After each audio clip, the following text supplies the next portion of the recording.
Yeah,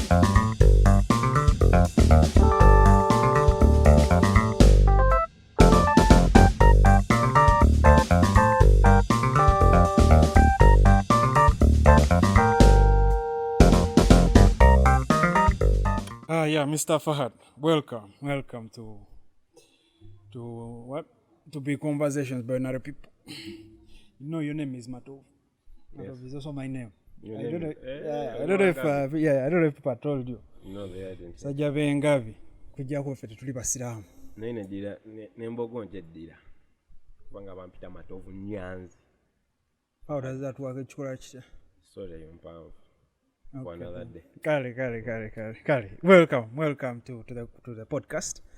Yeah, so the conversation you had with Debbie on the Mindspace podcast intrigued me a lot. Yeah. And I thought this would be, so that I would have to have a similar version of that conversation on this podcast, right? And the conversation that we want to have today is around not just mental health, but also what are the structures around to manage this kind of thing in the country, right? But also what are like these individual experiences where, sharing stories or, sharing anecdotes could be helpful to like, people with similar experiences. Yeah, and I want to, although most of the conversation I talk about with Debbie was around addiction, I probably will steer a little bit more towards mental health because I feel like not all mental health is caused by addiction, right? But some of these symptoms are very similar. If you look at, say, psychosis, for example, if you look at, psychosis and psychotic mania, for example, that, some of these, some people exhibit these symptoms without like being addicted to like anything. Maybe they're addicted to like water or something and we just don't know. That's the thing. And before like we move to the conversation, I wanted you to like throw some light on the period of time when you were like addicted, from when to when, and what are some of the drugs you've used, basically some of just those specifics you're comfortable mentioning them. Let me see. From my active addiction, I think I was actively engaged in drugs for, I think, 10 years, more or less, because I started earlier on, that is P4. So I've been in the game for quite some time. I may not be very old in age, but old in usage. I see. And are you comfortable mentioning how old you are now? No, I'm a humble 23 years old. Okay. So, well, that's actually more than, P4 is 9 years old. So that's like 14 years. Of using, Yeah. Okay, I see. And you started with marijuana, Yeah. I started with, it was marijuana. Then the cigarettes. Then there was the Mairunji, there was the Kuba. Okay. Yeah, but some of these things, I know marijuana is now getting to the same class, but Kuba, for example, is sold on the market, right? Mairunji is also, well, it's legally sold. It's not illegal. And but some of these things, to most people, they're not considered drugs at all. Recreational substances. Recreational like substances. Alcohol, I mean, you'd say alcohol, you could say chocolate. Yeah, it's the same thing. So why are you classifying these as if it's the same thing? Because drugs are drugs. We just give ourselves excuses. In that I'm smoking marijuana, some people actually think marijuana is not addictive. I'm one of those people. You are one of those people, but if I told you to stop today... Yeah, I did stop. You did stop? Was stopped. it easy? No, true. It wasn't easy. It wasn't easy. Because you will suffer from the ordinary withdrawals. Although the withdrawals of marijuana, they're not really that severe. Because if you're talking about withdrawals of heroin, the cocaine, there's a lot. And because I've used marijuana. I think it's the strongest drug I've used. My marijuana has been laced with PCP. I don't know if you know PCP. So it has been laced, but that was not my intention. And I think that's sort of like as far as I've gone. I'm suspicious that I've been laced by LSD as well. But that was, I think, in food. So I'm not very experienced per se. Most of the apart from marijuana, most of the other drugs I've used have been not my intention. Have been by accident. But I wanted to understand, have you used cocaine, for example? I've tried it. Okay. It wasn't my cup of tea. I see. Yeah. That's tricky. Some people I know, not most of the people I know, some people I know who use cocaine say it's probably the best feeling for a drug the best feeling a drug can give. It's sort of like a combination of Red Bull and you're It sort of gives you more wings. exactly. You're more alert actually. It's not so when you drink say alcohol, what you get are dull sensations, right? But when you something when you smoke marijuana, it's you get a little bit lost in your thoughts, but still a lot of sensation. I mean, sometimes marijuana makes you hypersensitive to things, but it you're not very active, But the alternative is if you use cocaine, You're high up there. you're high up there, yeah. You see, it was speaking your poison, by the time I got to that point of using cocaine, I'd really, you're now in the game. I see. And now this is now a transition from some heroin you get. So I also had to limit myself. I actually knew I had a problem at that moment, but I was having fun. I was really enjoying it. But I knew that if I risked and got addicted to such a substance, my hopes of survival would be very slim. So actually, unknowingly, I made a conscious decision not to risk that much. To risk cocaine. I see. Let's talk about heroin as well. It's heroin I've never used. I've never been near. I even don't know how it looks. I'll tell you, right? I don't know where people get it from. And I don't want to use my podcast to advertise for the sellers. But heroin, from the movies and from all the media it's getting, seems to be perhaps the most dangerous drugs that people have immediate access to, right? From your experience, I've also listened to I think a professor of some stuff in the US saying he controls his heroin intake. So for him, he says heroin gets a bad rap, and for him, he's not addicted, but he's a regular heroin user, right? But he's not addicted. Yeah, that's But a regular heroin. yeah, exactly, I think you see the irony in that. No, but again, that's it. So there are two things, right? We eat food, yeah. But are you going to assert that we are addicted to like rice or something? Is food a basic need? Yeah, food is a basic need. Is heroin a basic need? No, it's not. So let's stop. It's guilty pleasure. I see. Because someone is using something and they're okay with it. They're not really. They have the right to justify their usage. They claim they have the right to justify their usage, but it is ill stated. You get it? He is an addict. He's just phrasing it differently. I see.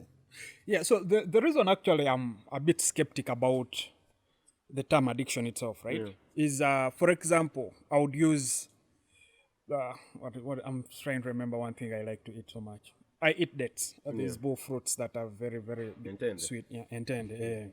I eat dates.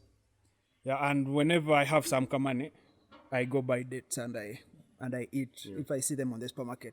Yeah, but if I'm broke, because also like the price is steep a little bit.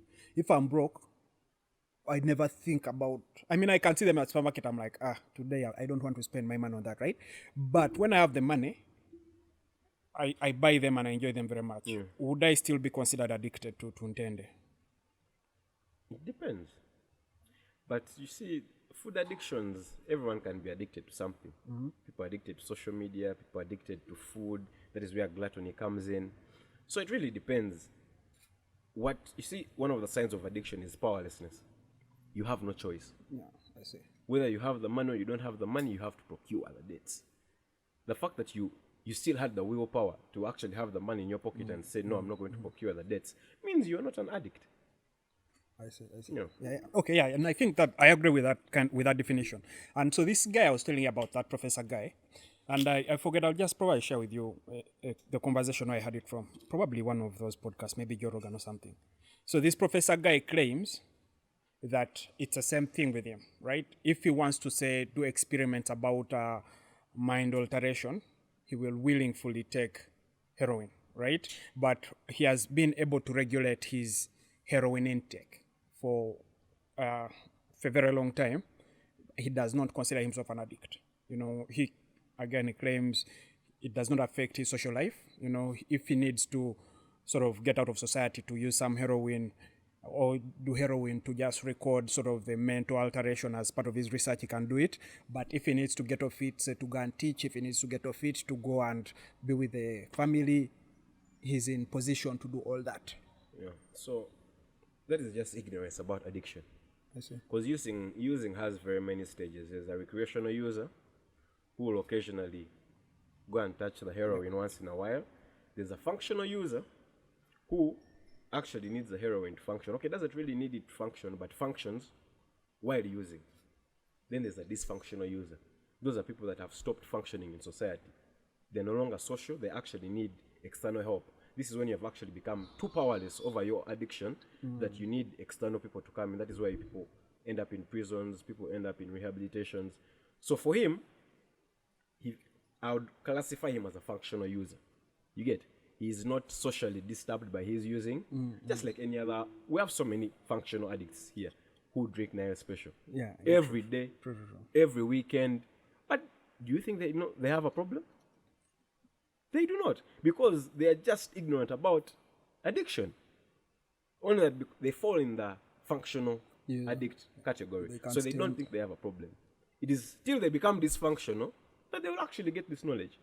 I see. Yeah. And is it inevitable that everyone who gets addicted will at some point become dysfunctional? No.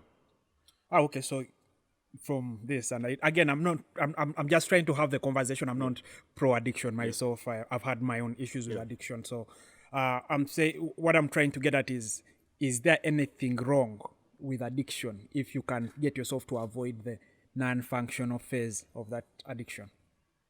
Everything is wrong about addiction, because addiction is cunning. It is in the essence of you think you have power over it. I can control. Now, he's using it for meditation, whatever he's using it for. So he'll take that hit of heroin. You get it? Yeah. Then the next day he'll be like, I'm in control. But tomorrow he has to use. He forgets. So he thinks because he's no longer he's not yet dysfunctional, he thinks it will never happen. So it's very cunning that it enables you think you have power at the beginning till you're actually powerless over it. Because when you tell someone, I have been using for 10 years, but in a managed sense, it means it's just the Lord blessing you, keeping you in that state, because people drink for all their lives. And some never actually end up in hospital, they never crash their cars, but they have drunk all their lives. His blessing is not your blessing. I see. We're not out here to justify people's using an addiction, but it's people's blessings that if you're not affected by your habits and your vices, I mean, we're not perfect. Kudos to you. But we're not going to put it out there that it's okay. It's okay for people to use. Yes. Oh, I see. Okay, so now let's talk about marijuana first, right? Marijuana. I have experience using marijuana. Yeah. There's a movement right now in the West. The THC. Yeah, THC and what's the other part? The other part is not even very psychoactive. And the other content, the other major substance within marijuana.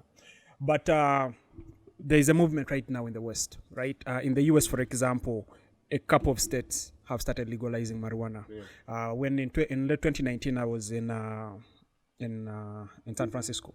Yeah, and I was able to, there's an app called Easy. I was able to get on the app, tell the guy I want this combination. So most of their marijuana is also processed.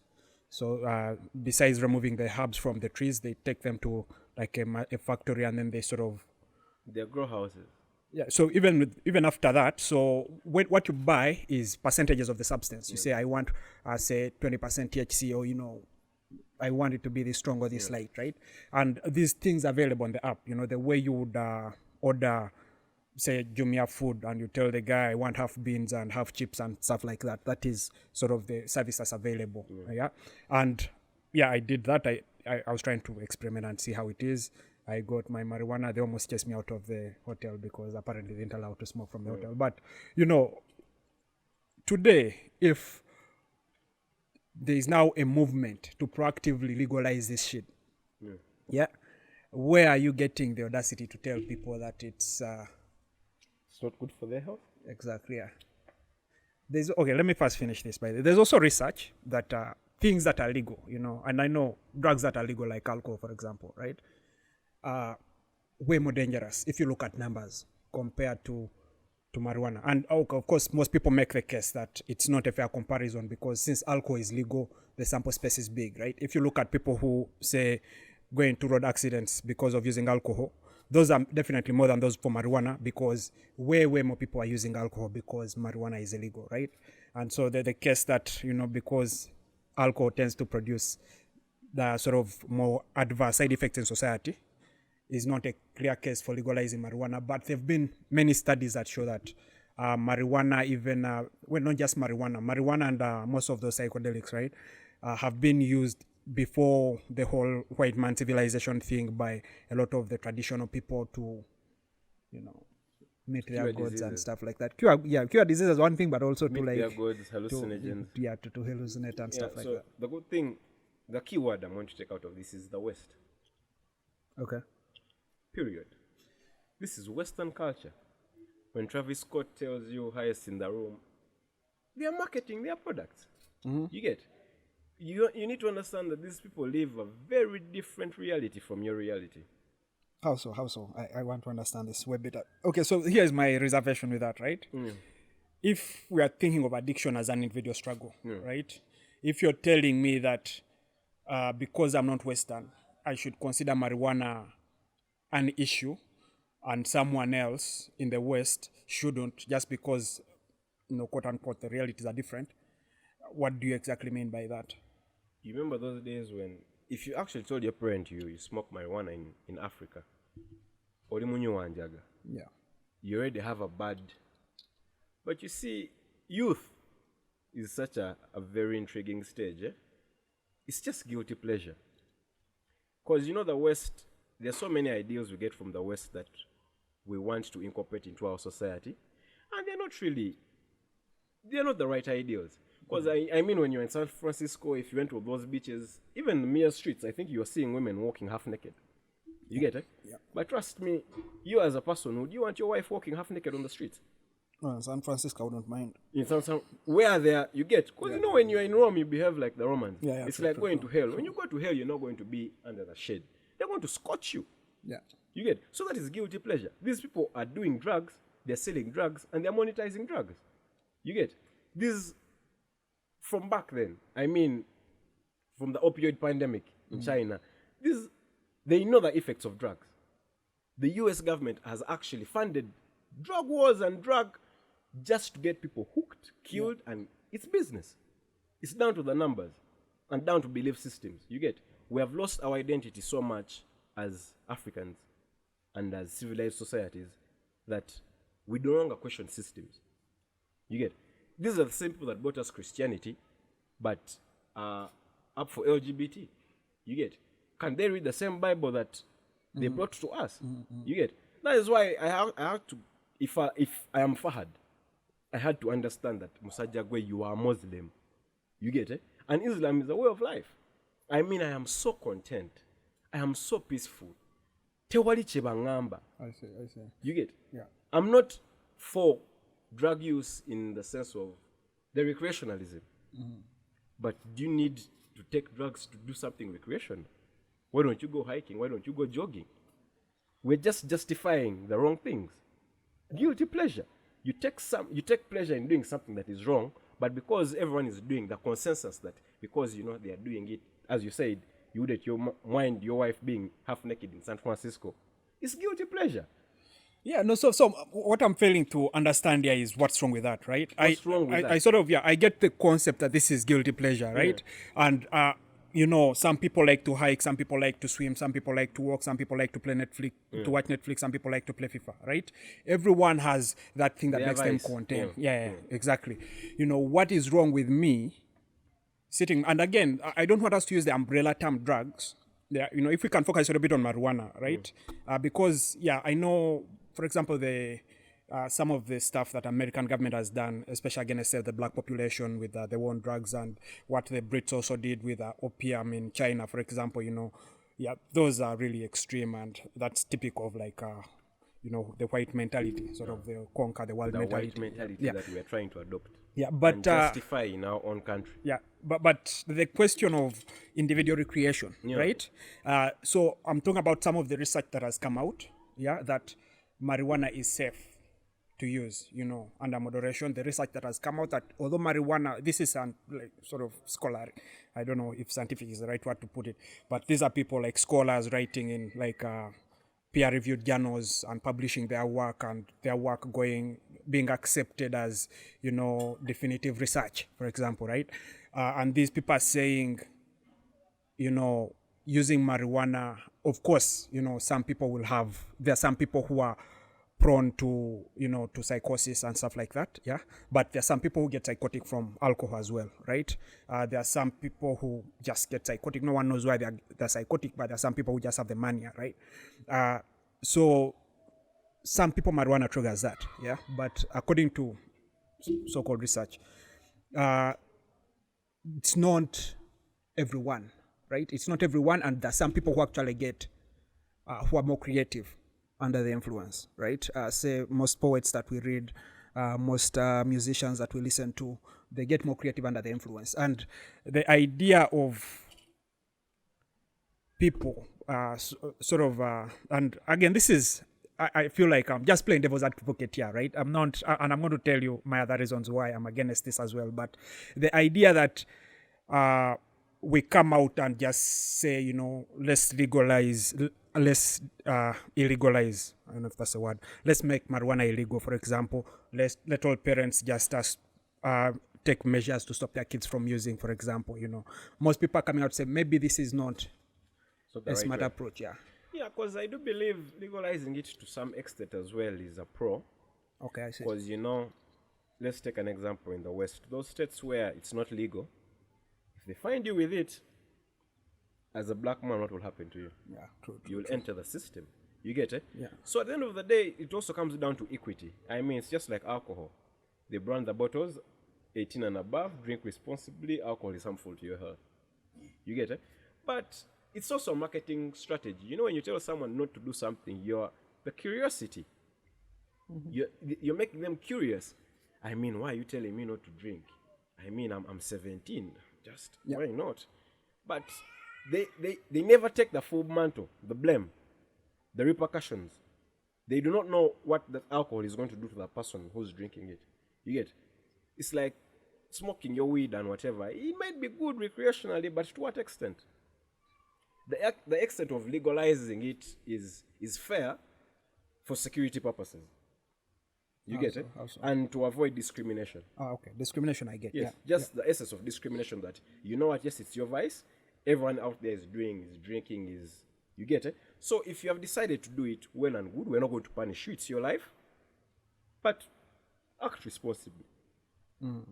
The problem is, all that research you mentioned is they always add but use in what? In moderation. It's like medicine. I mean, if you're sick, if you have cough, and you go and buy your cough syrup and you take 2 bottle tops, it's okay. When you finish the bottle, you're schleaning. That's why they start telling you codeine, promethazine, what? Now you're into drug abuse. You get? Because first of all, they're drugs. Then from drugs, you get drug abuse. I see. So we are going to legalize, let's say we legalize weed in Uganda, which is very okay. Okay. Because I mean, we can't save everyone. I agree. Knowledge is a burden, but it's also a blessing. You get? So when you legalize it, let's say in Uganda, you'd have given people access, and people no longer be going to prison because of possessing it and whatnot. But it's guilty pleasure at the end of the day. How strong are our belief systems? Because we're living, as you said, the devil's advocate. We're living in the ways of the devil. These days are worse than Babylon. Everything that has been said and been written and has been prophesied has already come to pass in terms of sin. I mean, what do people do in this world that shocks us? Bestiality has been done. Homosexuality has been done. Incest has been done. Nothing shocks human beings. Yeah. Okay, I see. So one thing maybe I should just make clear. I was raised Catholic. Yeah. But I don't. Again, my inclination towards the good book and scriptures is it's vague. Yeah. So are you bordering on atheism or Islam? No, I am. I say the one sort of spiritual practice I have is Vipassana of the Theravada Buddhists. It's meditation. Above God Gita. So sort of it's I don't follow any kind of dogma, but I do practice sometimes, right? I don't believe in anyone's stories, quote unquote, right? So when you read a book like the Bible that says, in the future people will do all this stupid shit, right? And then you look, there's I think in 2018, an American author, Steven Pinker, published a book called Enlightenment Now, where he's justifying the age of enlightenment in Europe, the age of reason, where sort of that triggered movements like democracy and things like that, right? And he's saying, since then, places in the world that have adopted the Enlightenment ways, reason, science, democracy, what is the other one? Humanism, have tended, life for them has tended to get better, and it draws very fancy graphs that show all that, and, from those old days, pre-industrial days, people who have, taken up these Enlightenment ways, their life has gone better, and things that you're mentioning, things that were prophesied, bestialism, mass murder, and whatnot, those have reduced significantly. Actually, he has a book way before that mentions that even violence, historically, is reducing, and he acclaims this to the Enlightenment, that period, the Enlightenment period. And when I read or when I hear people quote prophecies, right, from say the Bible and things like that, for me, I feel like maybe they just don't understand history at the global scope, of how bad things were then, where it was legal to buy slaves, for example, the biblical times, where it was legal to buy slaves and it was legal to be entertained by slaves fucking, say, donkeys or some shit like that, right? That bestilia, where it was legal. Right now, people do that shit, but it's illegal. You do it and it's embarrassing. It's not going to be accepted anywhere. But yeah, so in my opinion, let's say those prophecies were false. The world is actually going away from what they prophesied. Yeah, the actual conversation that I wanted to like have was around what's the word? A more like today, if you look at drug use today, what would be a more realistic solution? And we're going to talk about like religion and the impact of that, right? But I wanted to talk about like what would be more convincing, where I don't have to share certain beliefs. I don't have to, for example, if I'm atheist or if you're like Muslim and I'm Catholic, for example, we don't have to find like a common belief, a common sort of God to approach this issue of addiction or like of drug use, for example. Yeah. And I know that you're running an NGO, and maybe we can sort of divert a little bit to that as well. You're running an NGO, and what you're doing is awareness mostly. Is it awareness mostly? Or yeah, first tell us actually about that. Yeah. The Hayes Music Foundation, started by my cousin, who is also an addict in recovery. So we have a network of people we work with, counselors, psychiatrists, rehabilitation centers, and the occasional going around to do the footwork, going to schools and spreading the message. So basically that's it. It's more about educating the people and the masses about the dangers of addiction and drug use. You get? Because it all starts with education. We are so ignorant about, because even we thought we knew when we were still using. It is only when we accepted defeat. You get? Because it's that whole thing you talked about, how we can talk about a unifying factor without talking about the Lord. In recovery, it's not about the Lord, it's a higher power of your understanding. I see, okay.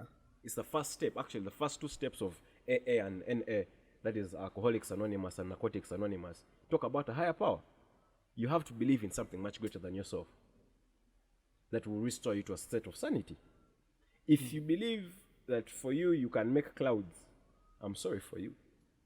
You get? There are things that are beyond our control. Yeah. And we have to attribute these things, we have to give respect, and how can I say it? We have to give respect where it is due. Yeah. So for the Christians, it may be the Almighty God, some it may be Jesus, some may be Buddha, others may be Allah.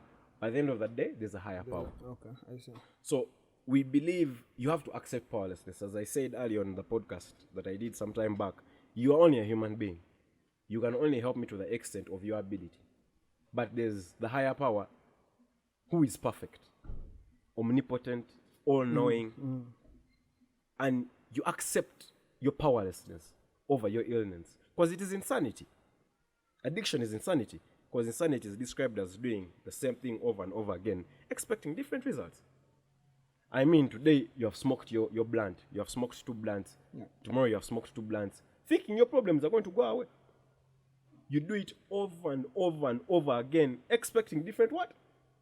But you do not know that depression is heightened when you are intoxicated, because whichever mood you use is the mood you go into. Because if you go to a bar, very many people are using for different reasons. Yeah. There are those that are celebrating. There are those that have been divorced. People have lost jobs. There are those that just had nothing to do and they're just drinking. You get?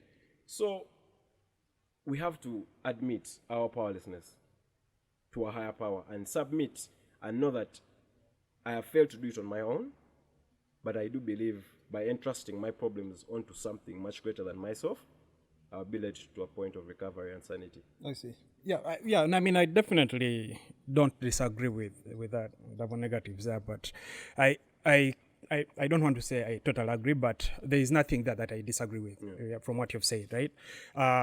Although, from my approach, like from my own experience, it's important to know why someone started using drugs, right? For example, for you are 9, I can't speak for that, definitely. The person you are right now and the 9-year-old who was smoking weed is like totally different people, right?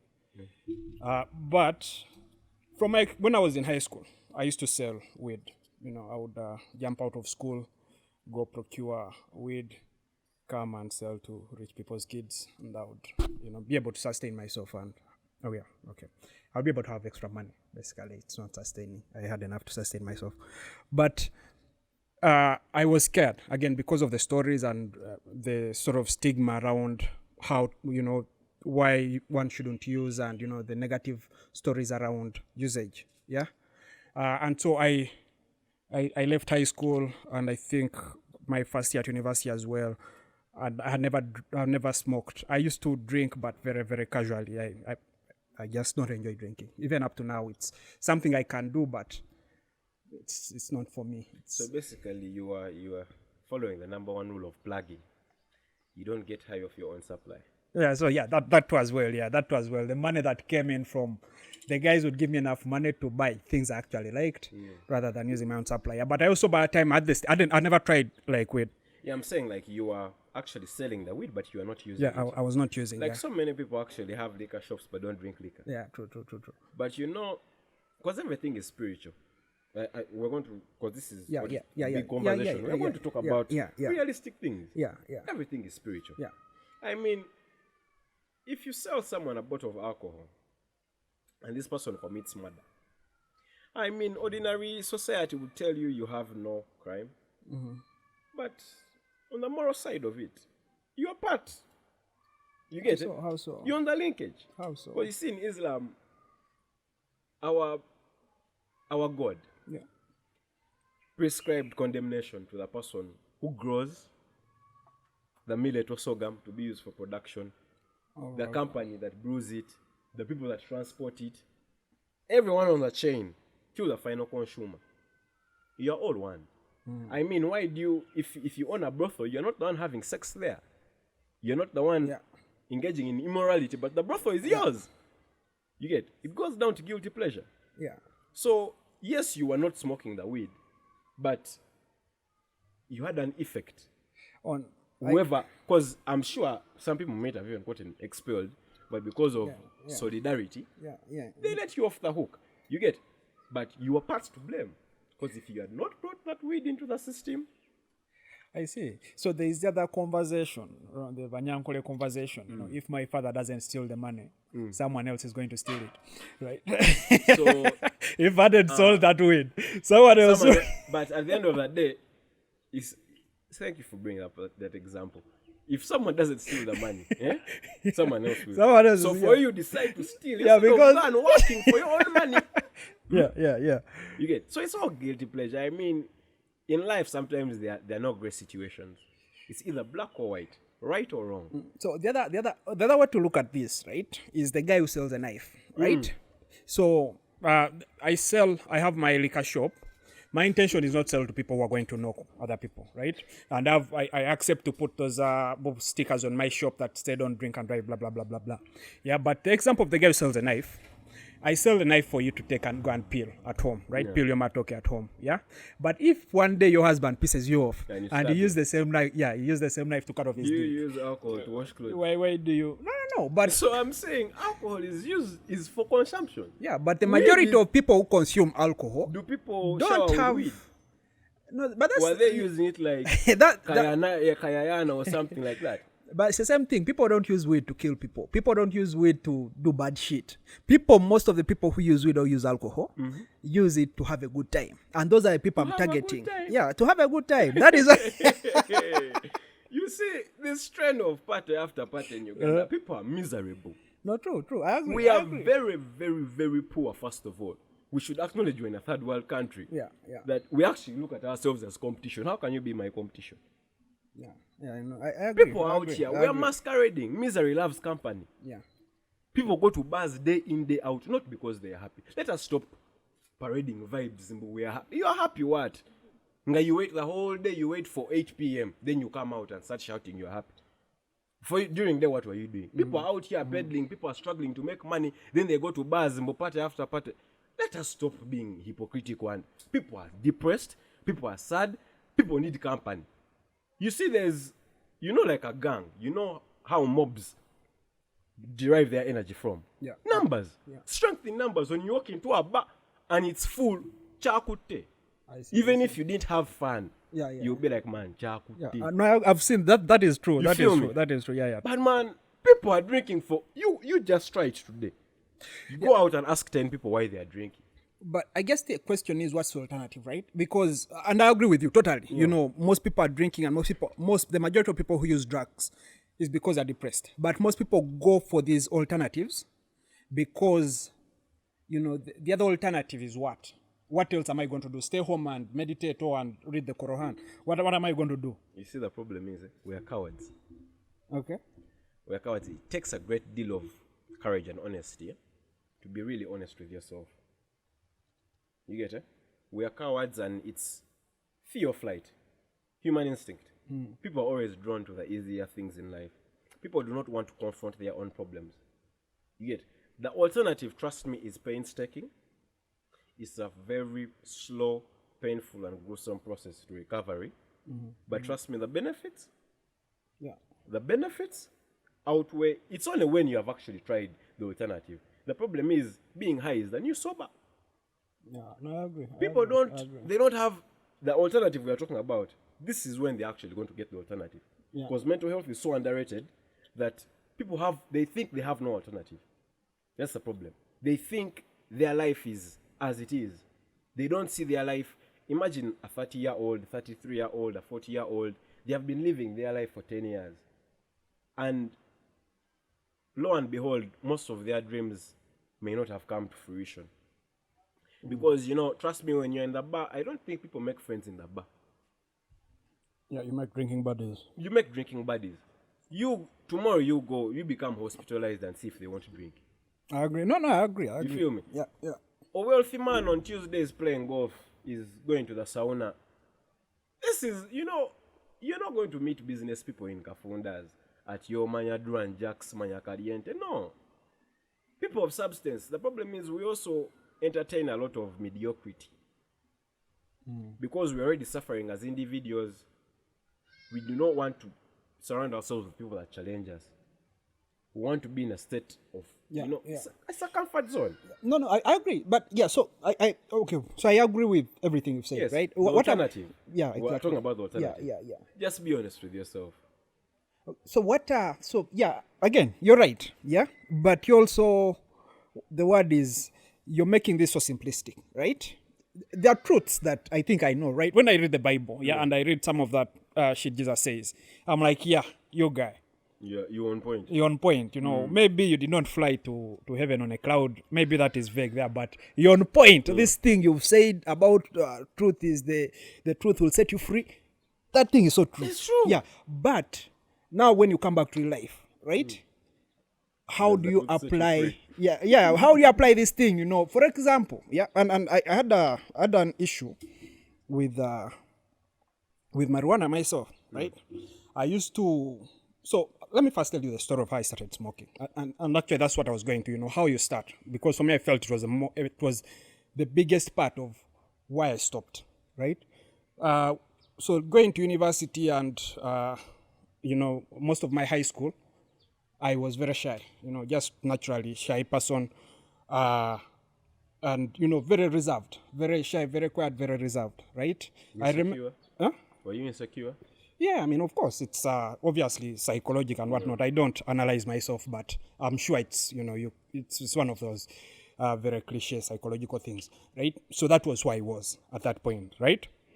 And I struggled a lot during that period to be people I admire, like you watch a movie and you watch this guy pick up like 20 chicks, what, and you're like, yeah, I want to be that guy. But moving out of the comfort zone, what you're saying, moving out of the comfort zone, saying to myself, you know what, today, I used to watch like YouTube clips of like those pickup guys saying, go out and talk to like 3 girls today on the road. Yeah, and I would watch, I'll be like, yeah, today I'm going to do this shit, right? Okay, by that time, that was the most important thing for me, right? And then I would go out, go on the street, yeah, see the 3 chicks pass by, see the 4th, the 5th, and the 100th. And I just can't get myself to say shit, right? No confidence. Yeah, no confidence at all. Until I think I was in Amsterdam then, I think. It's very recent, yeah, not like 2015. The weed capital of the world. Yeah. So I was in Amsterdam, the time, 2016, before Trump was elected in, I think, I think one of those years, maybe late 2015, yeah?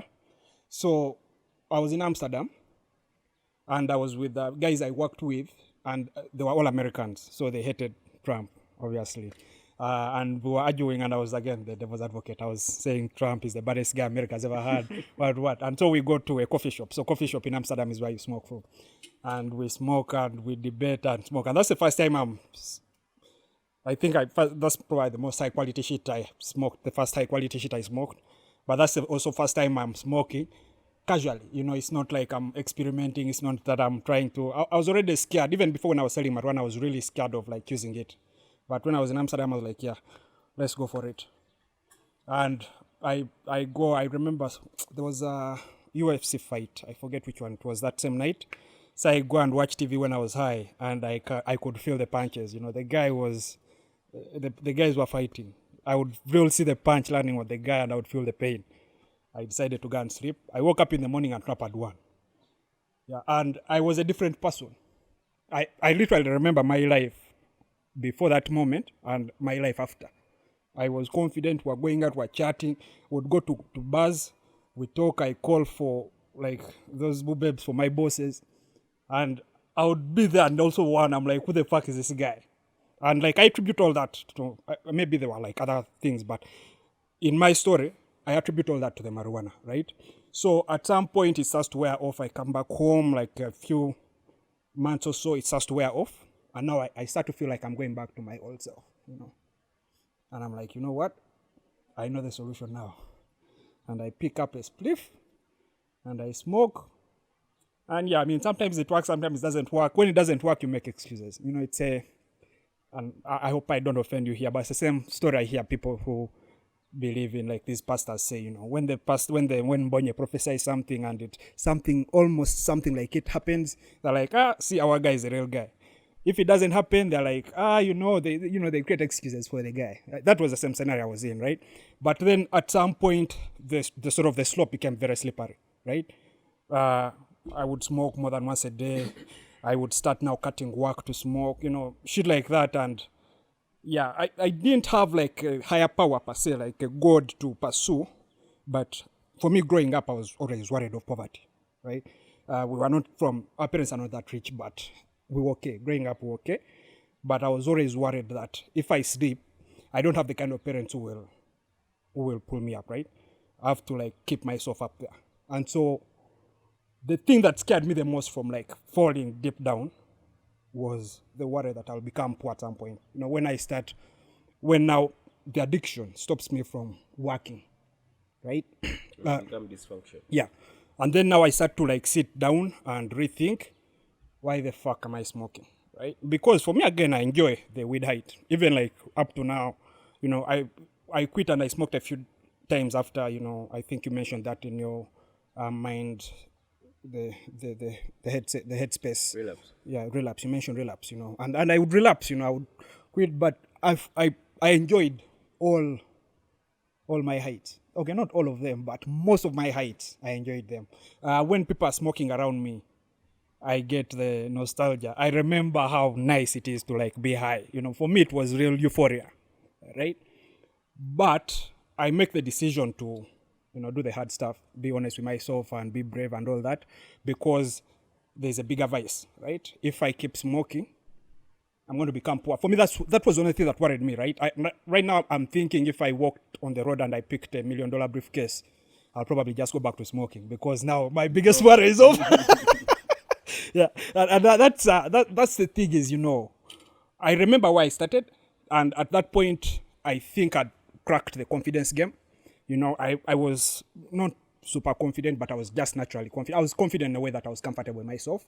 I would have conversations with people I wanted to have conversations with, and it now didn't make sense. Now I was going back for the euphoria, right? I just enjoyed sitting down and reading a book when I'm high, right? And yeah, it's so graphic, or watching like Game of Thrones when you're high, and everything's so impressionable. Like I enjoyed those moments, right? But quitting is because of that. And for me, the question is, how do I transfer that, right? Because I feel like, and I can't say, again, as you said, if you're an addict for life.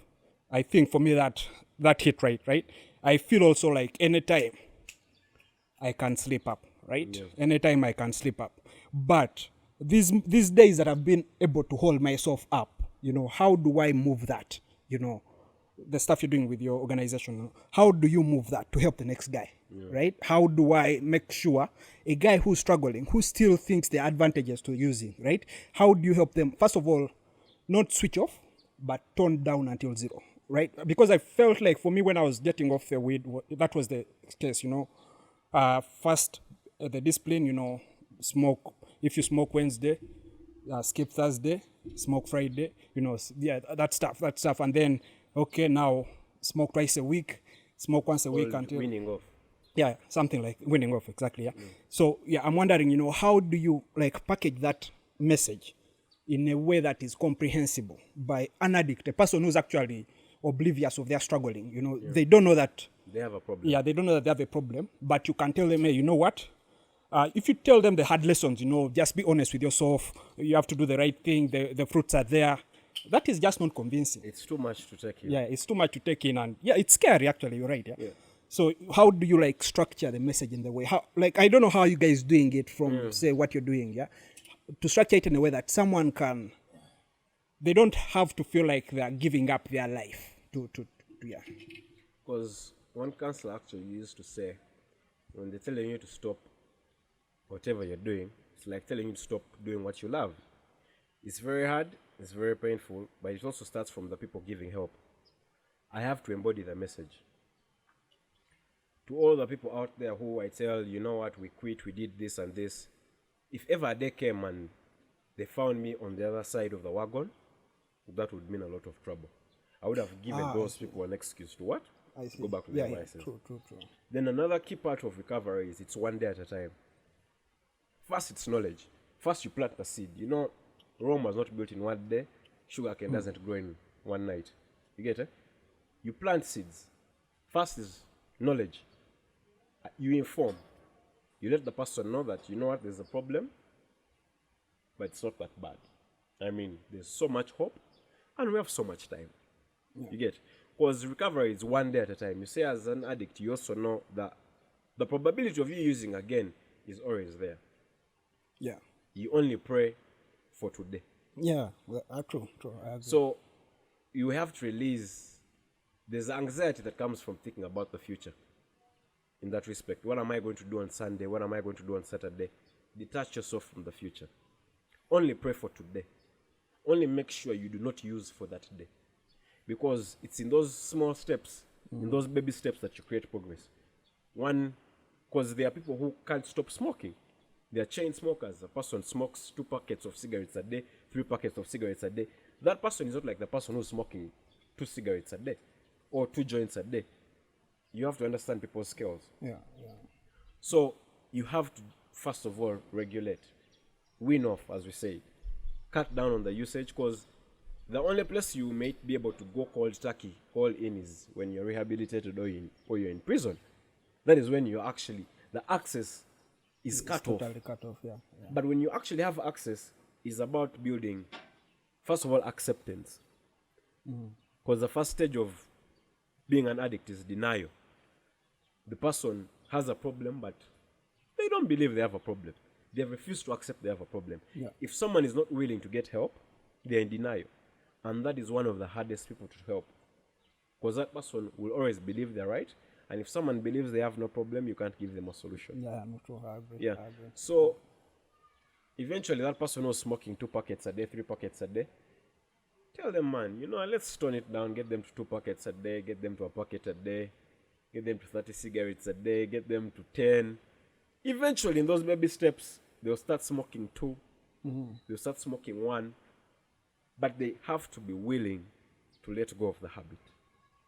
I see. Because if as human beings, if you're looking for an excuse, you'll always give yourself the best excuse.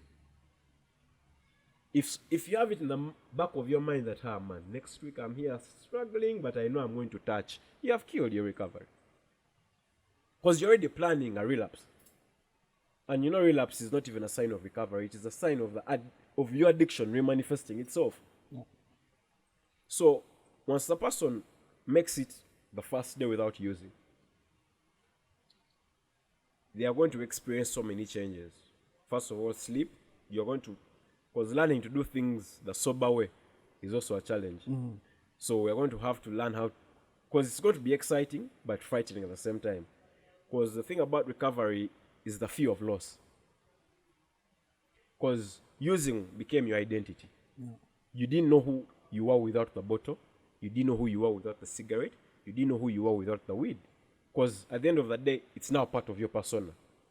So that fear of, what will I be doing when I'm not doing what I used to do? What am I going to do when I'm done doing what I love?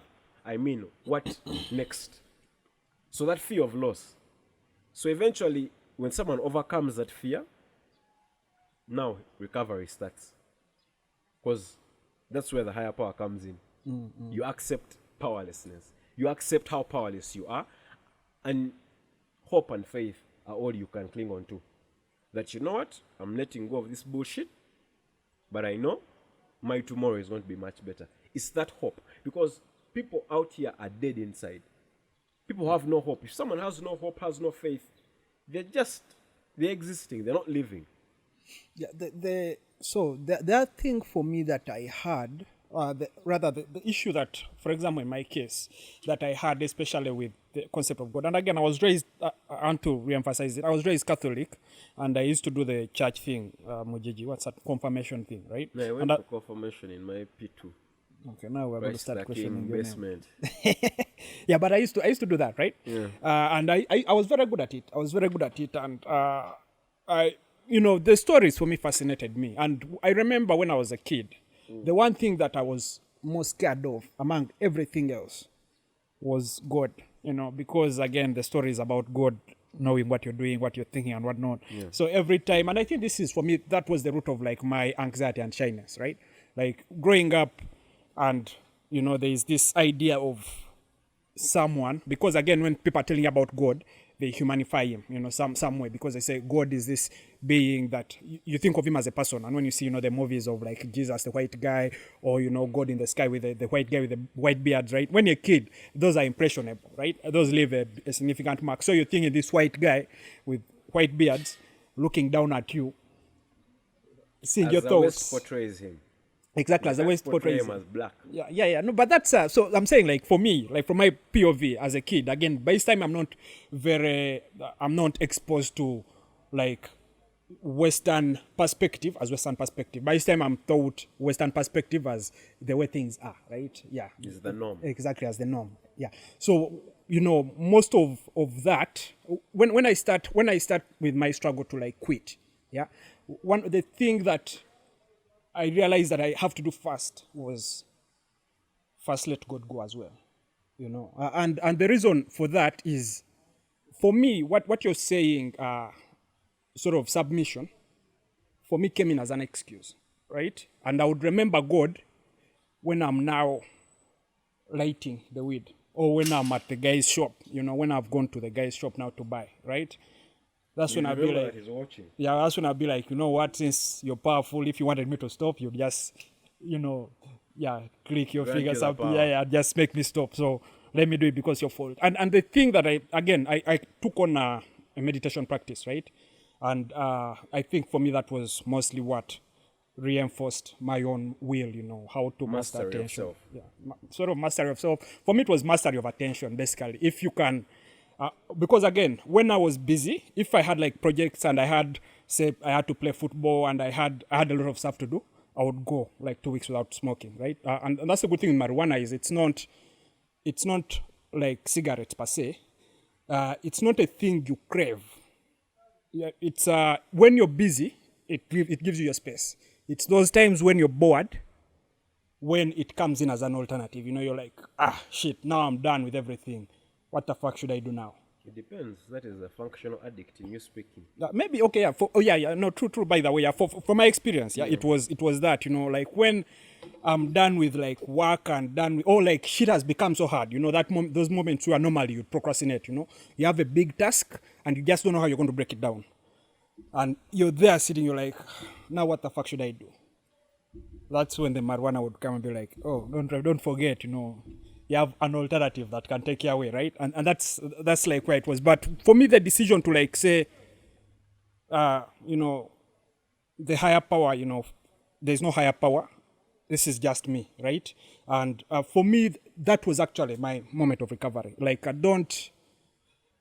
first of all, nothing is so special. And again, I spent a lot of the thing that I enjoy. I got much from my moment of using was from the meditation. Also was the mastering the attention thing. So before, when I was in school, I wasn't that bad. I was just average student, but I also never put effort. Yeah, and I was dyslexic, so I didn't know this until like maybe university. Right?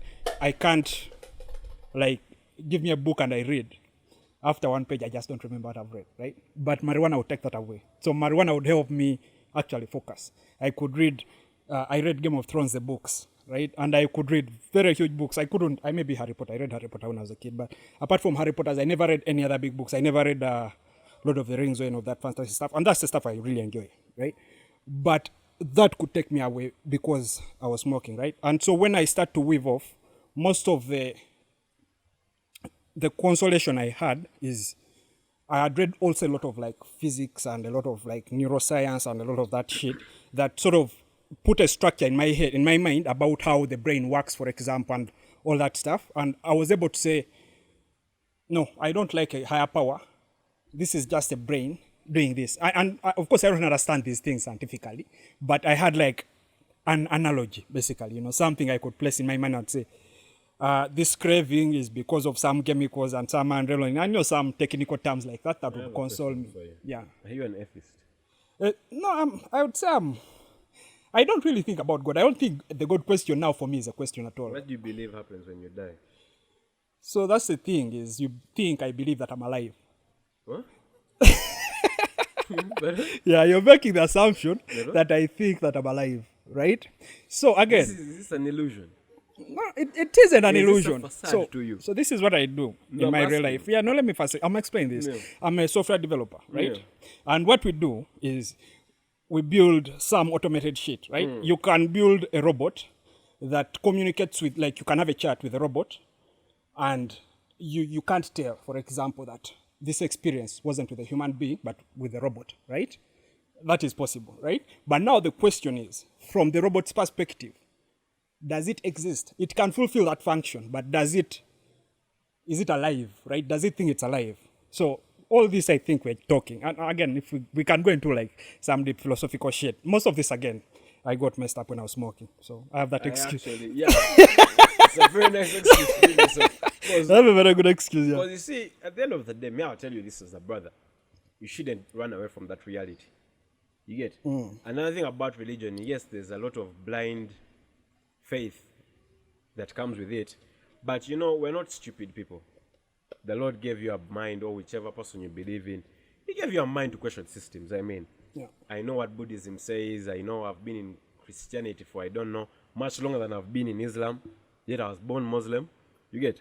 But at the end of the day, you have to contrast and see what works for you. I mean, you can't. Yeah, I mean, the alternative is you throw them away if none of them works for you. And Yeah, for me, that throwing them away is a bit risky. Because, what if you are wrong? yeah. So this is a thing. And let's maybe lighten the conversation down. There's a what if. Yeah. So of here me is the being thing. wrong. Yeah. But remember, at least I tried. So here is the thing, right? But you, if you are wrong, my friend, there's what they call. Yeah, we're on Earth for a very brief period of time. I mean, how long? Today you can die. Even tomorrow, today I can kick and cover them. I hear that. But you see, there's eternity. Here's the thing, Fahad, right? If, say me, I don't believe in God, right? I die and I go to heaven. And How? No, okay, you go in that place where God is judging you. We don't know what happens. We don't know what happens. I'm telling you what I think happens, There right? is I'm not going to heaven. Okay, so I die and I go to what? To hell. To the court. So before like hell and heaven, you go to the court and God is telling you, he's reading the book of life and is like, you did not believe in me, you're going to hell. Yes. What impression will I have of such a God? For example, like with my mindset right now, I'll look at God and be like, I didn't know you were there. I didn't believe you were there. I didn't believe the stories. Yeah, I didn't know. You didn't know. I didn't know. No one knows. Everyone who believes assumes, right? So, but you concur that when he's judging you, you still use your not knowing as an excuse. Yeah, exactly. Now I know. I've seen you Nkurabye Katinziza. I'll believe, right? But here is the thing, right? No, here's the other thing, right? You who is believing, just in case you find God. Yeah. Do you think God is that stupid? Be like, since you pretended to believe in me, just in case you come to heaven, I'm going to let you pass. God is going to be like, no, you need to know also why you are too honest. The whole God thing is very fugazi. It's a confusion. It's like sickness. Prevention is better than cure. No, but God is not an idiot. That is the other thing. Is that people who believe in an idiot God, who say, I can pretend to believe in God just in case he's there. It's such pretense. Well, if you believe in him, then you can't have the conversation. So people who I know who believe don't have this conversation of, and this is a Buddhism thing, right? Buddhism aim for enlightenment, right? And when you become a Buddha, there are no stories, there's no talking, right? But you know the story of Krishna and whatnot. No, the Krishna thing is different. So I'm talking about. No, we're still talking about Indian whatever. That's so Hinduism. Most of that is Hinduism. I'm talking about like real. Okay, again, I'm not very. Those I've read stories, right? But the Buddhism thing I've actually practiced, right? So it's. And what do they say about what happens when you die in Buddhism? So Buddhism believes in reincarnation. Yes. Yeah. So whenever you incarnated, you come back in a different form. Yeah. Depending on what you did in the previous life, spiritually. But that is if you don't die as a Buddha. The Buddha does not get reincarnated. Yes. The Buddha is living their final life, right? So for you believe you're in your final life. No, there's no believing. Again, if I'm not in my final life, I'll come back as a goat. Then the goat will die. It will come back as Museveni. Until I become a Buddha. Exactly. Full spiritual. Yeah, until I become enlightened and I become a Buddha. Exactly. But you believe spiritual enlightenment is the highest form of enlightenment. Again, when you say the fear of God is the what? I don't know. The fear of God is what? The beginning of all evil. I forget. No, that's how you say. Yeah, the fear of God is the beginning of all wisdom. Of all wisdom, yes. Sorry, yeah. So when you merge your Buddhism, the reincarnation, that this is your last life as this being. Yeah. So you're still waiting to attain your Buddhism. Yeah. No, okay, so I don't it now. So I'm not going to defend. Come back as a goat. I'm not going to Why would you want to come back? No, I'm saying I'm not going to defend Buddhism. I'm saying this is not what I choose. So I'm saying, I don't want to come back as a goat either. But I'm saying I'm not trying to defend Buddhism dogma either. Yeah. I'm saying for me, whether it's Buddhism dogma, whether it's Christianity, whether it's Islam, whether it's Hinduism, but whether there's a higher power. That's what I'm saying. You don't believe in higher power. I'm saying is we are biological organs, right? Yes. I believe in Darwin's shit of evolution, right? We are biological organs, right? And what we are is just a complex system that we are not capable of reverse engineering ourselves, right? We need like an alien to observe us and be like, oh, look at these idiots. And he knows where to trigger us, right? So you have the guts to believe in an alien? Of course. I mean, what are the odds? Power? No. What are the odds that we are special? No. I know enough what science. What are the odds that we are special? So you believe that we are not special? Beings. much greater than us. No, I believe there are beings that are different from us who are able to observe us from a unique perspective, a non-conscious perspective, right? So for us, we are Like blocked the by... higher power. No, not the higher power. It is... So the same way you look at a dog, right? And this is a good analogy, and I made it once, right? If you have a farm, right, and you use ox to plow your farm, right? The ox in itself, doesn't know. It knows there is a human, right? In charge of it. Yeah, it knows there's a human somewhere, charge of a it. mysterious human. So it doesn't have the concept of in charge, right? It knows there is a human, and it knows that it has been put on earth to plow this line, right? And it can be innovative, it can be faster some days, it can be lazy some days to signal when it's not well fed, it can get sick and wander. It knows that, you know what? There is that guy who I see coming every day, a mysterious guy, I don't know his intentions, because the horse, for it, doesn't know that it's building a farm. It just thinks that it's what? It's plowing a line. It doesn't just think. You see, they have minds. Yeah, and I'm saying, but they actually have information their minds are not comprehensivity. just as I mean, it developed can't as look ours. at a farm and say, wow, like a farm of maize, and it says, Wow. that is my work. Oh no, but you know why they are domesticated? Because You know they why can be you can do that mechanized. to a Because cow they and can why be you can't do that mechanized. to a lion? Because they can be mechanized. Our lions are domesticated nowadays, my friend. Where? They're human. You've not seen those movies of You Arabs, guys, Arab you in guys, Saudi it's Arabia, like- rich people having you know, lions it's in like their houses. What do they call it? The best friend syndrome. When you have a female as a best friend, it's like wearing a chicken. Eventually, that chicken is going to what? Yeah, okay, I see. Yeah, It's I going see to what you mean. grow, I see what you and mean. you're going to eat it. Yeah.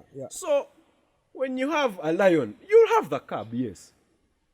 But when it grows, my brother, there's no way it knows you, it will eat you. I agree. Yeah, So don't tell us lions are domesticated. It is a okay, wild no, animal. you're right on that. Yeah, you're Yeah. right. Yeah. So okay, let's leave the higher power talk. For Yeah, another day. no, I but- think we'll have that conversation. Yeah, off we topic. should come and have another podcast about On God, the higher power. specifically about God. But yeah. Okay, so let's go back to the addiction thing, Mental right? health. Yeah, You said we were yeah. talking So about yeah, addiction. mental health rather, right? And for me, the most curious thing that I've had, some of the thing that I've always wanted to solve around the mental health sector is how to reach out to people in a way that, because for me, I know for sure that it's possible to recover from the thing, right? And one thing I didn't mention is during my period of using, I also had like very frequent psychotic moments, right? Yeah. But right now I know for sure that there is a path from like being mentally ill, being, say for example, psychotic, to getting back to, maybe not your previous self, but getting back better version of yourself. to a better version of yourself, to a normal state, right? Yeah. And right now, I think that was a good thing that I got to that psychotic state. There's stuff that I know now That you didn't have about known. about how say my mind works, about about some of the assumptions I made about the world that I needed to unlearn to get out of that That phase. yeah, that phase. But the thing is, and again recently we had a friend who also had very diverse effects from using, and he had real significant mental issues, and at this point, like everyone around him was scared. Me, I wasn't, because again I was there, so I knew if the guy doesn't use and if he takes sort of the right medication, I know at least for sure. I mean, chances are that maybe I was special, but I doubt that, he's going to recover, right?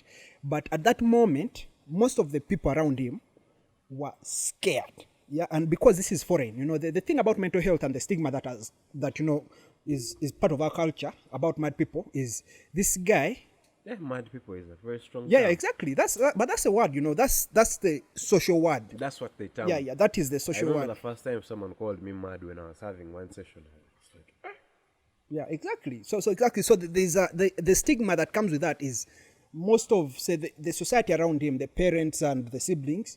First, of course, the first question is, this motherfucker has been bewitched. Yeah. Right? That is usually the first thing.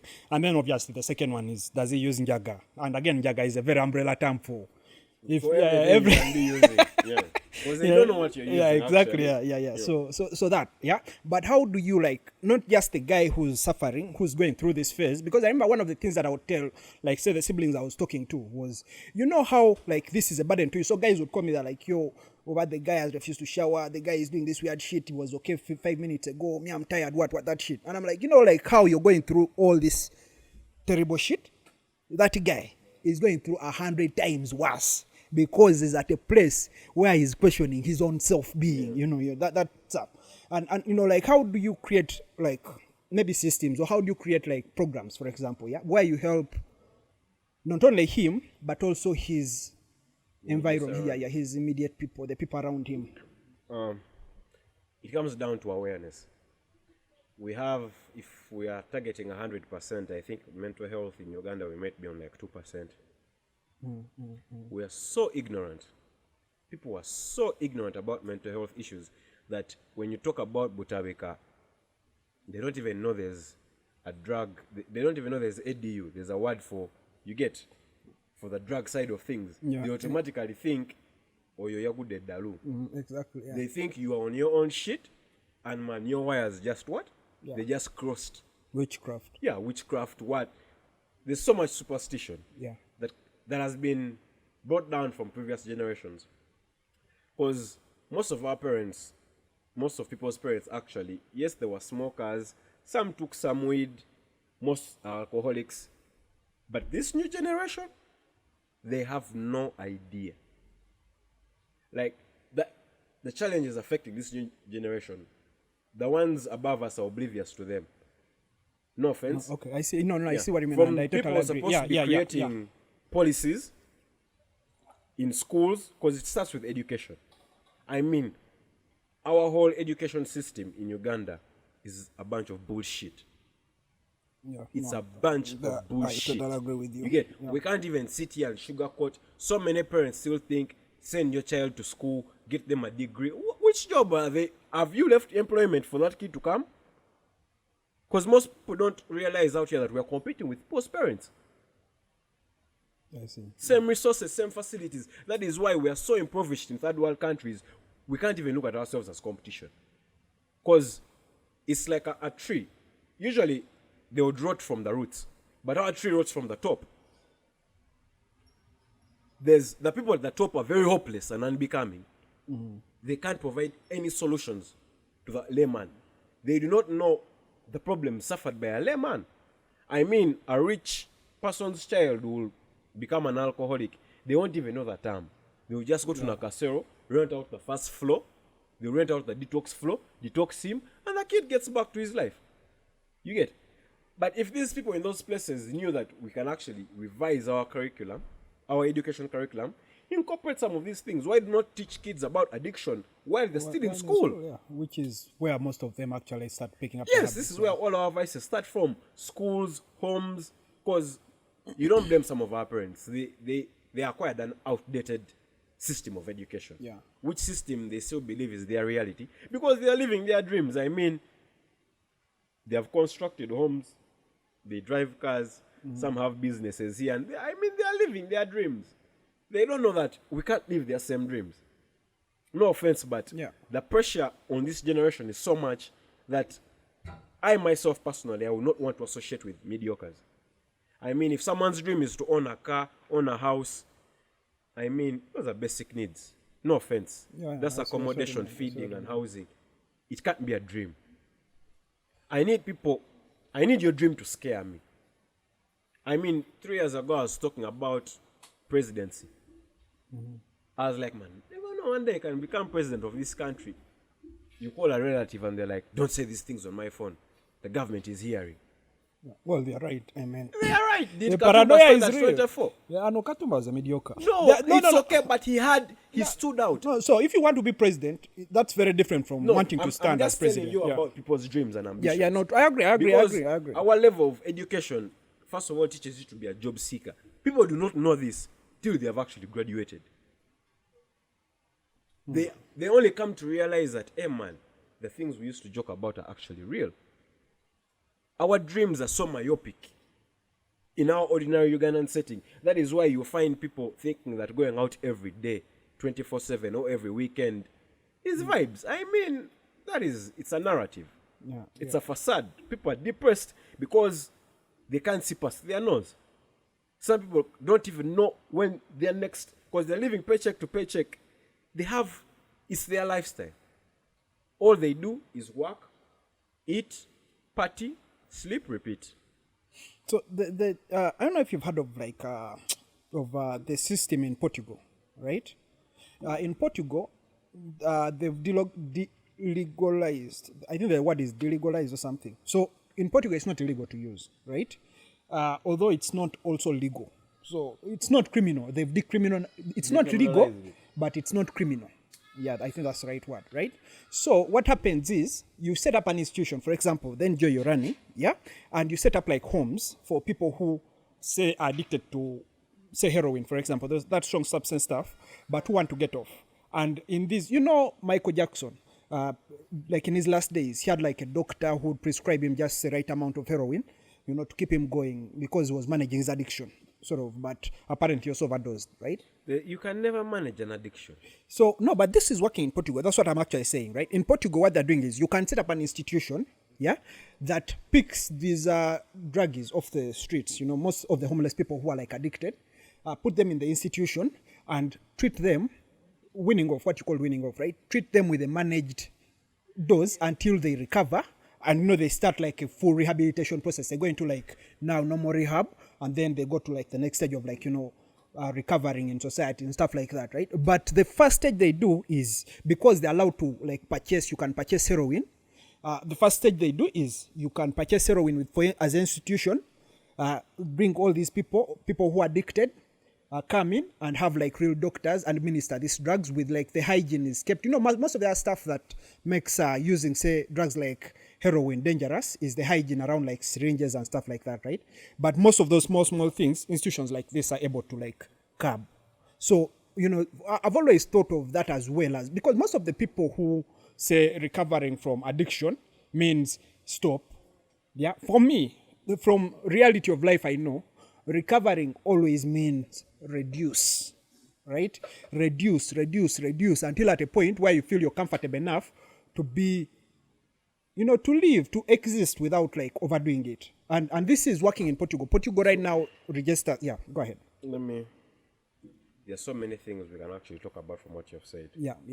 Let's start from the difference between Portugal and Uganda.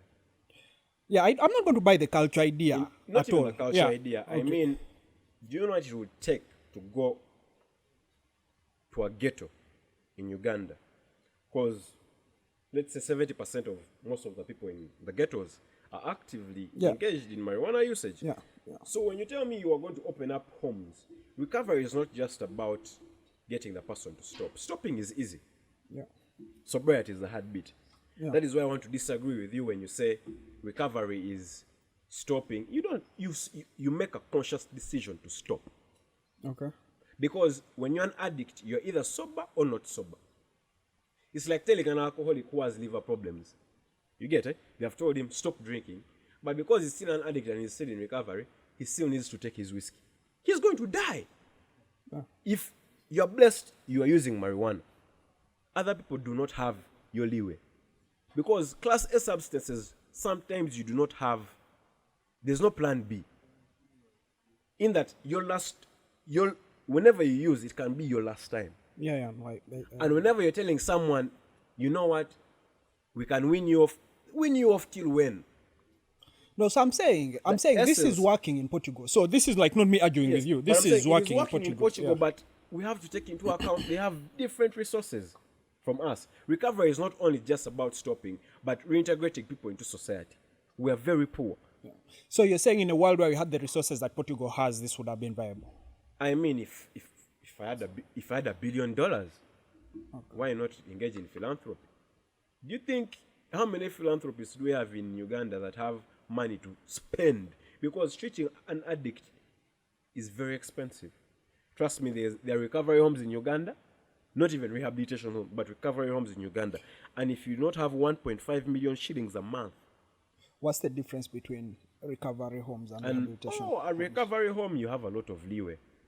I mean, you're allowed to go out, do your things. come back. I see. You get, but you are managed. You get, they keep you in routine. It's just you being reincorporated back into society. A rehabilitation is, rehabilitation. There are 4 walls. No access, no freedom, till you earn it. You get.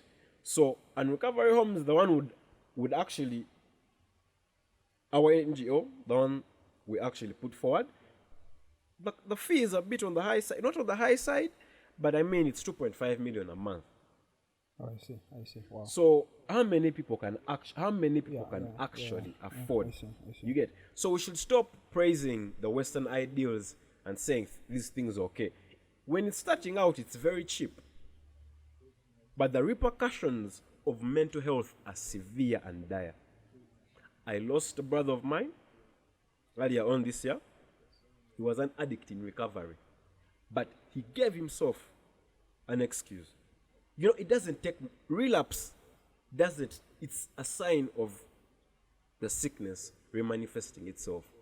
My brother didn't have a second chance. The day he relapsed, in the period he relapsed, because the last time I saw him, he was in recovery. 2 weeks later, they tell me he's dead. And because of a relapse. And he was an alcoholic. It's not that he was even using cocaine or pethidine.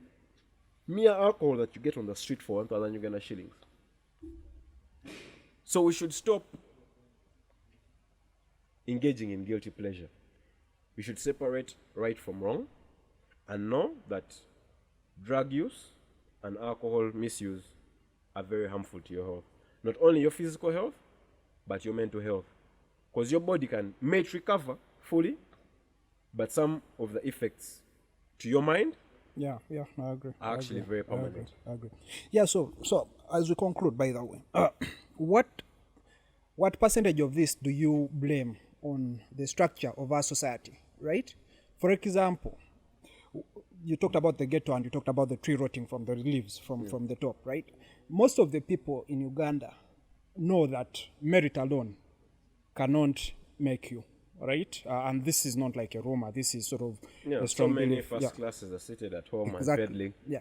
And I know a guy, I was reading some guy's Facebook thing about a guy who got a first class. The border guy who was working at man, Makerere that freaked me out. It freaked you out? In my own family, I have people who have MBAs but are seated at home. Yeah. No. So, I mean, I know that. And the thing is, if you have a home to sit at, that is one thing, right? We're privileged. Yeah, exactly. That's some sort of privilege. But if you're in a ghetto and, your parents stay in a Muzigo and they thought this was your way out, and you went and did your best. You went, you got the degree, but, like the reality is what? You just can't get employed even after that degree, right? Don't you see like this is the option? Like for me, I blame a significant chunk of this again on society, not because we don't have the structures, as you mentioned, to rehabilitate. Butevika has a terrible, terrible brand, but also the fact that if the path to success is so opaque, that you don't know if, getting an education can get you there or getting the right thing. You just don't know what the right thing to get to become successful is. Yeah. Isn't it that the option now is to self-indulge? Let me drink a little bit more to stay frozen here, to pretend that the world is freezing. Let me smoke some marijuana. Exactly what people are doing. They are copying. Yeah, exactly. That's because we are cowards. Well, I would say it's the society is fucking us up, See, but okay, cowardice yes, can also we can always blame society. Yeah. And trust me, remember, if you're looking for an excuse, you'll always give yourself the but best some one. I mean, because Society has, I actually agree with you, society plays a very big role in our setup, first of all. By the end of the day, you have to detach yourself from the world. Because remember, first of all, you are you as an individual. You get? So if you're looking for an excuse, you'll always give yourself the best one. And you have to remember that everyone wants to be successful, but not everyone has what it takes. You get? The sacrifices successful people make are beyond what we can perform. When you dwell in mediocrity, trust me, if 5 of your friends are mediocre, you're the 6th. When you read of stories of Wavamono, you read of him publishing a book in 2000, but the book is over 300 pages. You get? This was a millionaire in US dollars in the 80s. I heard he robbed the bank, but okay. You can't say he robbed a bank, but go and read and educate yourself on how these people made their money. Yeah. People don't just come fwa. That is why these tycoons who come around flashy, Yeah. they go. Quick money and flashy money is it never lasts. So we have to be very honest with ourselves that yes, my society has a problem. Yes, I don't come from the wealthiest family. I come from a shitty country. I have shitty leaders. Everything about my situation right now is shifty. But you have to make a conscious decision to change your what? Your life. Yes. Yeah. Because it starts with you. Yeah. We have to be the change we hope to aspire to see. I see. Yes. I So agree. it is inside out. If I want to be treated in a very good way, if I want to be kind, if I want people to treat me in a kind way, I have to be kind. If I want people to empathize with me, I have to be empathetic. You feel me? So it goes back to the internal structures of it takes a great deal of courage and honesty to be honest with yourself. How many people have actually ever done an inventory of themselves? You get? How many people actually know their character defects? How many people actually know their strengths and weaknesses? Like, get a pen and write down. We are too scared to confront our own realities. You get? We spend so much time on social media taking shit from people because someone posts, wherever we are here, I can post and man, I can make people think like as if I'm living the best life. Yeah, no, I agree. You get it? Yeah. People are we have created alternative realities to our own. We are not aware that, man, I do not have $1 million in my pocket. But how much is $1 million? People are making this money every fucking day. And we're here saying, you know what, society that. Fuck the excuses. Yeah, no, so I agree with you part of it, but yeah, again, I think that these fine are excuses, but that doesn't invalidate them at all. You know? It does not invalidate them at all, but at the end of the day, no one is going to help you. If it sticks in your mind that you're actually in this world alone, you get it? In that there are those moments even your mother and your father cannot help you. You see, the problem is people have not yet suffered. People don't know there's a blessing in suffering. You get? Because, man, I'm here with my cousin, but, man, we have both been arrested. We have both been... You get it? You go to rehab this, you go to police that, you go to... When you're here, you are in... So if you have not yet suffered, you may not really understand. You will be around masquerading in life, not knowing that any day, it can be your last day. That moment when you are actually alone in this world, and you actually know that even the person who brought me into this world can turn against you, you may not understand. Yeah, no, I see what you mean. I see So what you mean. most successful people, those that were not born into success, have actually had to suffer first, and suffering is a blessing. If you don't crave failure, I don't know when you'll ever be successful. Because most people have actually never won at things. You see, if you have never won at something, you don't know what it takes. You get it? You know what it means to represent, to work in a team, or to win something. You have been a loser all your life, and you think you just wake up one day and pray to God for victory. No, man. Yeah. A champion is not made on the final day. Yeah, no, A champion is made in training. You get me when I was playing rugby. I keep on telling a story. I used to be the fakest rugby player on my team. You get till one day, man. I trained for 5 weeks, got onto the bus, and a fellow classmate of mine told me, man, he cracked a joke. I was like, man, bano bafani baba lese kolachi. My G, I didn't even change. We got to the venue. I stayed in my uniform. I was really demoralized. But I made a promise in my heart. I was like, one day, I'm actually going to write this list. And your name will never what? Appear before mine. I trained even when I knew I wasn't going anywhere. You get? 5 years down the road, it took the school 5 years till I was captain for them to attain the victory, the success we first got to when I was there. Do you know what it means? We represented Uganda, and actually we brought back the highest medal they had actually ever what? Attained. And this is not a sport, man, you're overplaying, over you're playing cricket. This is a physical sport. You get? When they tell you you're the fakest rugby player on your team, do you know what that means? You have to level up in all aspects. So if you do not know what it means, in the right now, I can't even play the sport I love because I have permanent injuries. You get, I have to go for surgery, but that is the price you pay for success. I see. So let us stop putting Yeah. blame on society. Man, I come from a poor background. Man, look at Bobby Wine, man. So no, I mean before we risk, the most common joke right now, social media of inspirational speakers telling people how they we're start not here to restaurants with one inspire rice. people. But no. So yeah, again, the conversation that I was driving to was people who are not attaining for success. Yeah. People who are just attaining For survival. For survival, yeah. To get to that threshold where they're confident that this will be a good week. Yeah. Like I'll have lunch and supper. Yeah.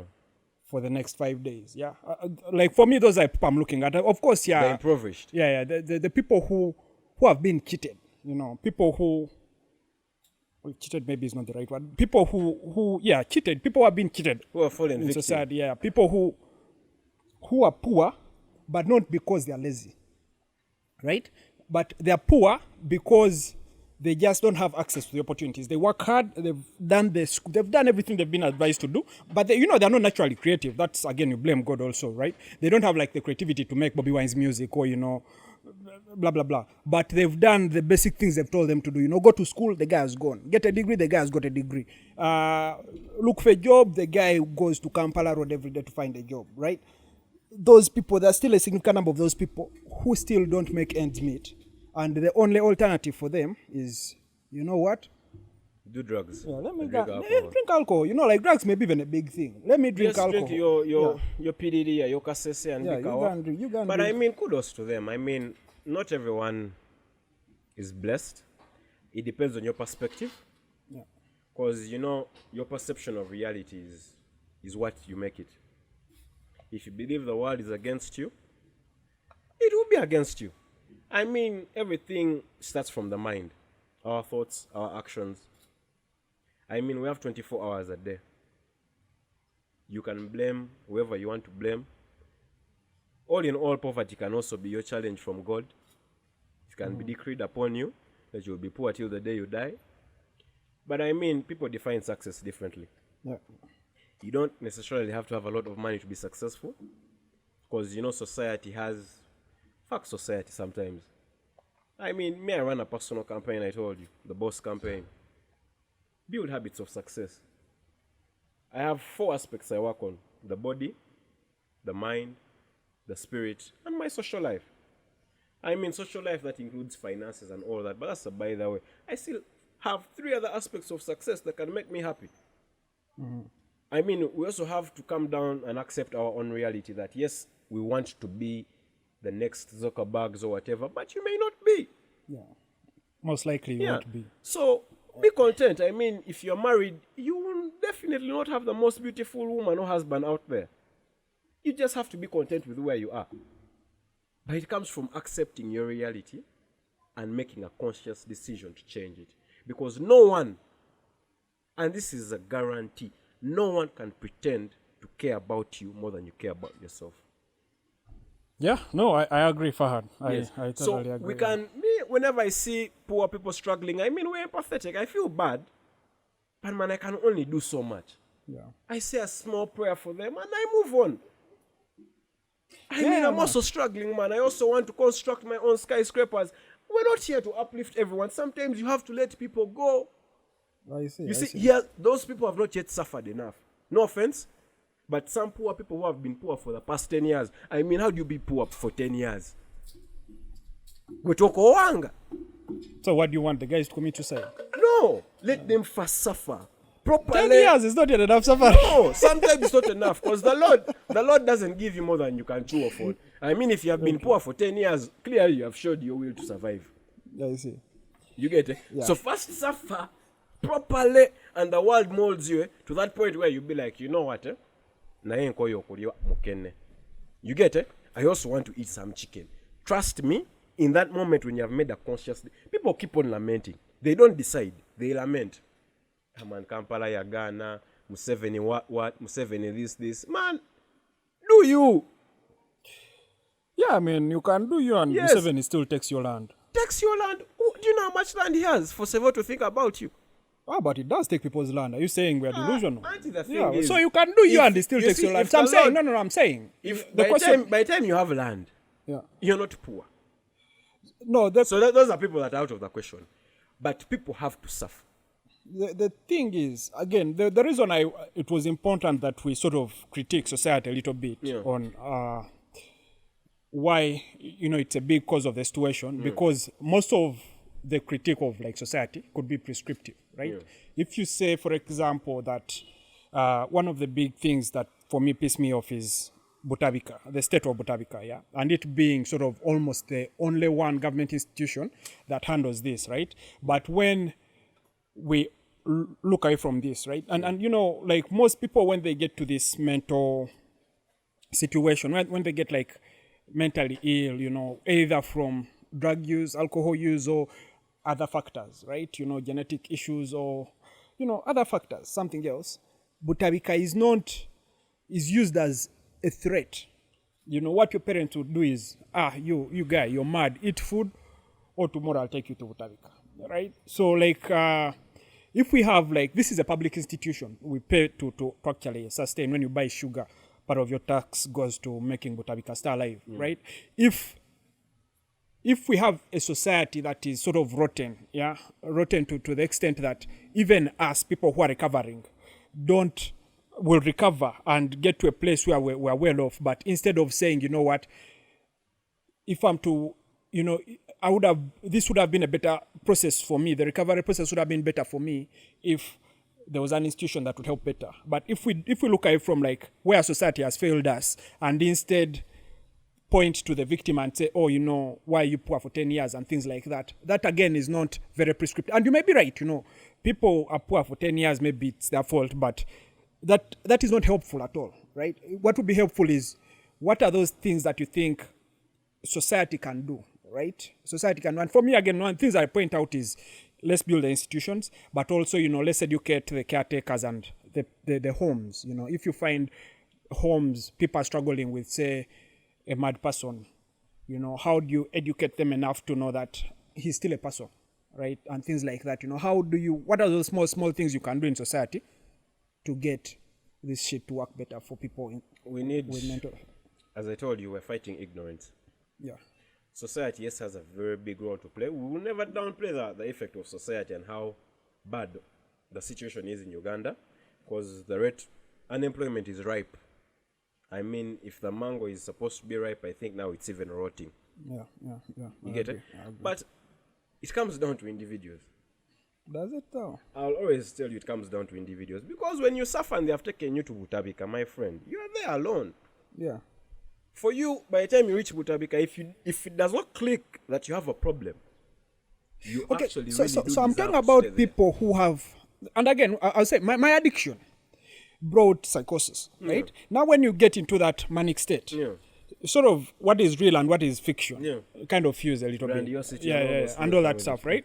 So if I'm in that state, right, I'm not going to go in Butabika and start self-reflecting and be like, oh shit, okay, now I'm mad, now I need to do the right thing. By the time it's now beyond the individual, because now the individual's mind is infected, right? So right now it is up to society to help. to help you, and that's a submission awareness. thing. It's so Remember, that we're fighting ignorance. We're going to do our part, because I don't believe very many NGOs have come up and tried and done all these drug awareness campaigns and all that, but I don't think there's going to be an NGO as successful as ours. I see. And I think this is going to be a personal commitment, because people say they do a lot of talking and not a lot of doing. Yeah. But I do believe, man, we are actually addicts in recovery ourselves, you inclusive. You get it? So it's different when we're not doing it for the money, we're not doing it for the prestige, we're actually doing it to cover awareness. I mean, quality attracts quality. Yeah. We're going to do our part, we're going to get our stakeholders on board, and we're going to create awareness. I mean, so many ads. How many people watch news in Uganda? Yeah. Millions of people. Are there any specific parts of these programs that you could share, some specific approaches that you guys are taking that you think are unique? NTV actually does a very good job. There's a show, the NTV Perspective. Okay. They actually do a very good job hosting. There's a gentleman called Bill Bekunda. He's a recovery coach. does a very good job. They actually hosted Hayes as well, here on it. So they actually do a very good job trying to create awareness on mental health. But I mean, it's a Sunday evening. It's not as much attention as would want. And financing is also a bit challenging because awareness, all these things need money. They need a lot of money to facilitate the information getting out there. But that's all we can do actually, awareness. It all starts with awareness. We're going to plant these seeds, hopefully to the highest level. Because, you know, it all starts with the foundation. If your foundation is not strong, it always crumbles. Yeah. So, I mean, we're going to build our steps slowly by slowly. Hopefully in 10 years, mental health, someone who will be entering university, someone who will be entering secondary, will actually be aware and at least be able to keep track of this. What? It's just like malaria. I mean, when you start feeling the fever, you start getting to know that, man. I see. So you're saying most of the investment you're going to put is going to be in education. I see. Oh, all right. Yeah. Thanks, Fahad. So yeah, we are being chased away from here, by the way. But before we go, what is the legacy thing you have? You know, this is a question I usually ask people who come and inspire us. Legacy. I want to know what they want to. I didn't know I was here for inspiration. Yeah, I want to know. No, you've inspired me. That's what I'm saying. That's what I'm saying. Inspiration. Yeah. Like, what is that My one vision. thing? No, not like the vision that, you know, like Fahad, today you're 23, but what is that one thing that at such a point as when you achieve it, you'll be like, you know what? Me, I'm done. Fahad, Mazi, I've made it in life. Or, you know, I'm ready to die now. This is it. What is that one thing, legacy thing that you think you should do before you die? So very depends, you see, because my success is defined in 4 aspects. Yeah, true. You want all the 4 aspects? No, you just whatever one you're comfortable saying. On the religious side, yeah. Oh, you're getting me. Thank you. On the religious aspect, I'd really want to create more awareness about my religion. Islam. Mm-hmm. Because very many people are ignorant about Islam. Because, you know, it is in Arabic. You get it? And also Hollywood is not very fair to you guys. Hollywood. Yeah. You see plus Americans, eh? The West. Okay. Yeah, so you Islam. See that speed they create, so there's a lot of unnecessary pressure. Because I mean, I'll go to Instagram, I'll see all the girls with the big bunole, and man, then I'll go and listen to the music. Hayes is telling me to clap it, what? And I'm like, you guys, you know what? Eventually, even my thoughts will be programmed in that manner. Because 3 years ago, I was ready to get married. I was ready to have kids. But man, the world, this world is not your home. I mean, we are laughing, but back then, when did people get married? Yeah. True. Because I know my grandmother was married at 16. Imagine. The mother for my mother. Yeah. So why not me at 20? Yeah. You get it? But you know, the Lord also helped me understand that I was not the person I was supposed to be then. I was living a life that wasn't mine. You get? Now I want a woman to actually get my women, because I'm going to have wives.